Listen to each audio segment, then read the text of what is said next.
2025년 6월 26일 목요일 새벽 기도입니다.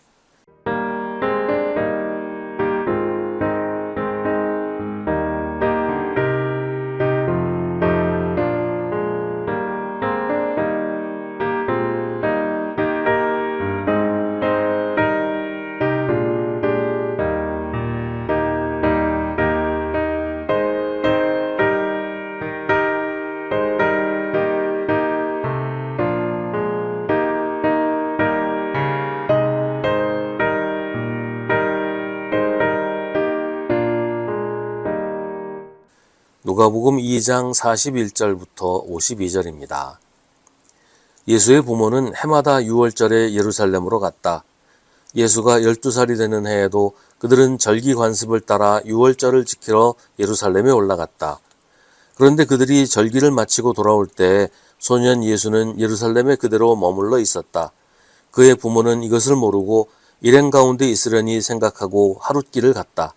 그 뒤에 비로소 그들의 친척들과 친지들 가운데서 그를 찾았으나 찾지 못하여 예루살렘으로 되돌아가서 찾아다녔다.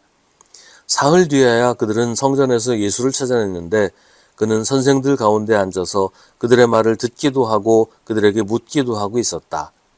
그의 말을 듣고 있던 사람들은 모두 그의 슬기와 대답에 경탄하였다. 그 부모는 예수를 보고 놀라서 어머니가 예수에게 말하였다. 얘야, 이게 무슨 일이냐? 내 아버지와 내가 너를 찾느라고 얼마나 애를 태웠는지 모른다. 예수가 부모에게 말하였다. 어찌하여 나를 찾으셨습니까? 내가 내 아버지의 집에 있어야 할 줄을 알지 못하셨습니까? 그러나 부모는 예수가 자기들에게 한 그 말이 무슨 뜻인지를 깨닫지 못하였다. 예수는 부모와 함께 내려가 나사렛으로 돌아가서 그들에게 순종하면서 지냈다. 예수의 어머니는 이 모든 일을 마음에 간직하였다. 예수는 지혜와 키가 자라고 하나님과 사람에게 더욱 사랑을 받았다. 아멘. 오늘 말씀에 나오는 이야기는 복음서 중에서도 유일하게 누가복음에만 있고 예수님의 어린 시절에 대한 유일한 기록이기도 합니다.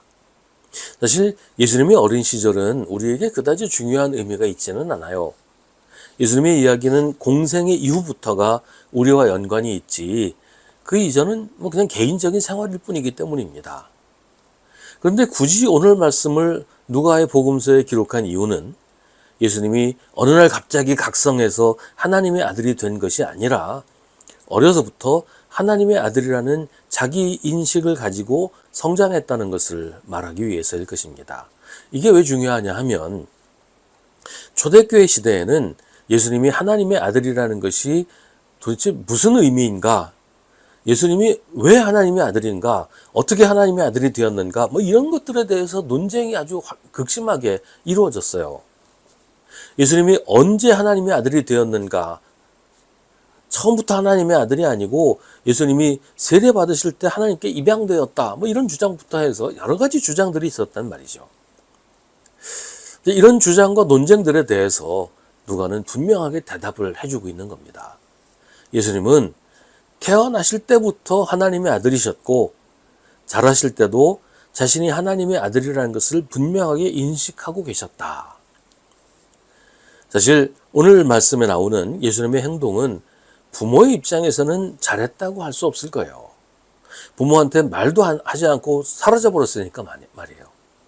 부모가 얼마나 놀랐을 것이며 예수를 다시 찾을 때까지 얼마나 애를 태웠겠어요. 그러나 누가는 그런 부분에 대해서는 관심이 없습니다. 누가가 말하려고 하는 것은 49절 어찌하여 나를 찾으셨습니까? 내가 내 아버지의 집에 있어야 할 줄을 알지 못하셨습니까? 라는 예수님의 말씀입니다. 이 말씀은 48절에서 예수의 어머니가 한 말, 내 아버지와 내가 너를 찾느라고 얼마나 애를 태웠는지 모른다는 말에 대한 응답입니다. 이 이야기는 예수님의 가족들이 예수님이 미쳤다는 소문을 듣고 잡으러 왔을 때 하신 예수님의 말씀을 떠오르게 합니다. 누가 내 어머니이며 내 형제들이냐? 보아라, 내 어머니와 내 형제 자매들이다. 누구든지 하나님의 뜻을 행하는 사람이 곧 내 형제요 자매요 어머니다. 그렇다고 해서 예수님이 가족도 무시하고 혈연도 다 끊어버리신 것은 아니에요. 만약에 그렇다면 십자가에서 제자에게 어머니를 맡기신 것도, 나중에 예수님의 형제들이 교회의 지도자가 된 것도 설명할 수 없게 됩니다. 이 이야기는 예수님의 정체성과 자기 인식에 대한 설명이라고 보는 것으로 충분할 것입니다.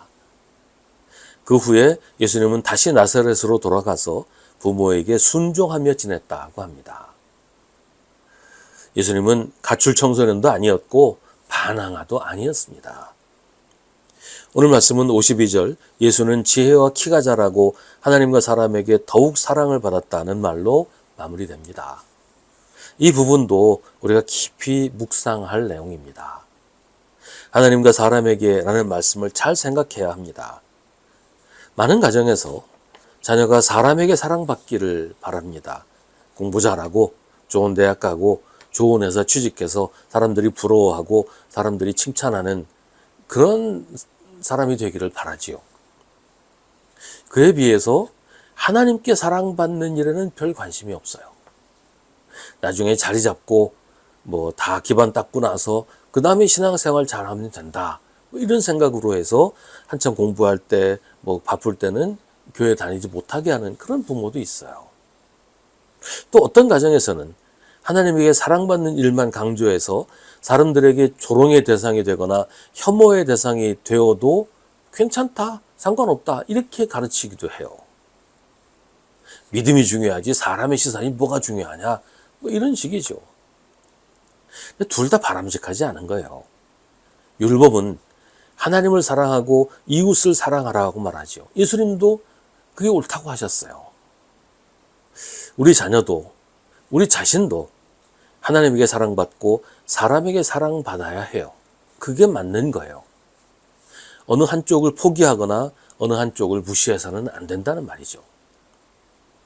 우리가 세상에서 그리스도인으로 사는 것은 사람들에게 예수 그리스도의 복음을 전하고 하나님 나라를 소개하기 위해서입니다. 사람에게 인정받지 못하고 조롱과 혐오의 대상이 된 사람이 그 일을 감당할 수 있을까요?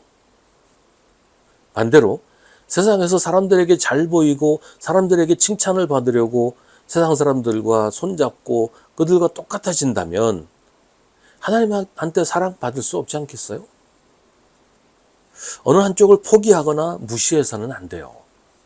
우리도 예수님처럼 하나님과 사람에게 사랑을 받는 그리스도인으로 살아야 합니다. 그것이 세상을 살아가는 우리의 모습이 되어야 합니다.